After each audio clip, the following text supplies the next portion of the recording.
I had a real strong career.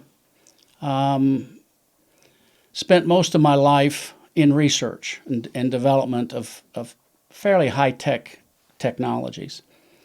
And very stressful. Probably wasn't eating properly. And in 2003, actually prior to that, in 2002, 2001, I was having real instability with my hypertension.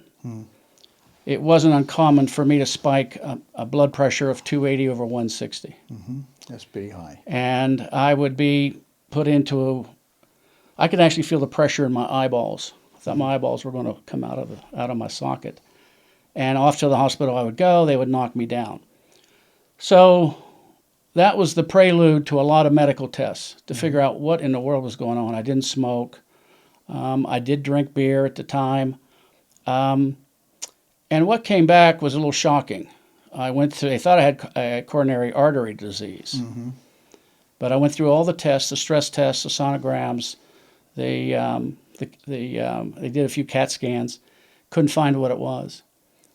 And I'd gone through a series of tests, and then on Sunday night, the nurse called me and said, Mr. Shepard, the doctor wants to see you at 7:30 Monday morning. If anyone ever gets that call, it is not going to be a good call. You know. So I went in, and the doctor comes in.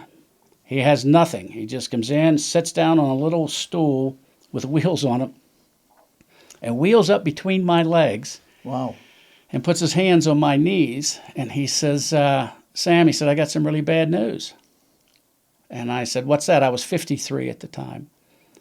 And he said, you have a cancer, bone marrow cancer called polycythemia vera. And I said, well, what's that? He said, well, it's a terminal cancer. There's no treatment. That's very rare. Very rare. Only at that time about 15,000 people that were documented in the United States that had it.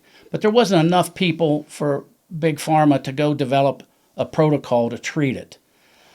So it is a cancer where the bone marrow makes too much red blood cells, red too many blood red blood cells. cells, and sometimes also white blood cells and platelets. Correct. It's the stem cell. It's a complete mutation of the stem cells in the bone marrow, and it depends on what stem cells get affected. Yeah. So you can have a white blood cell count issue, you can have a platelet issue. Mine was the red blood cells. Okay.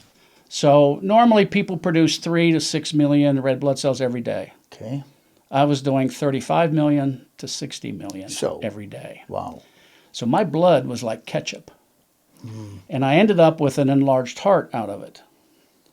So when I went in, he proceeds to tell me this, and I'm going, well, I asked him, I said, what are you telling me? He said, I'm telling you this is terminal, and there's no treatment. Wow. And it was like shock sets in. Every cancer patient I now know goes through that. You bet. And it is shocking. It's almost as if I had an out-of-body experience, almost as if I was watching myself hear this. I don't know if it's shock or what it is.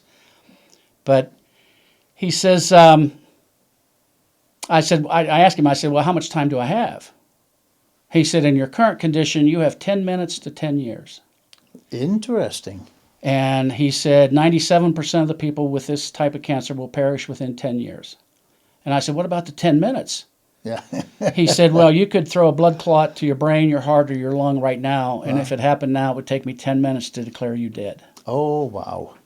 So off to the hospital I went, and that was the very first phlebotomy. I thought it went out with medieval times. But, right. So I they go just in. take your blood. They take a pint of blood or more? In that case, they took out a pint, then let me settle for a little bit, and then they backfilled with saline. It's the old cliche, the solution to pollution is dilution. Yes.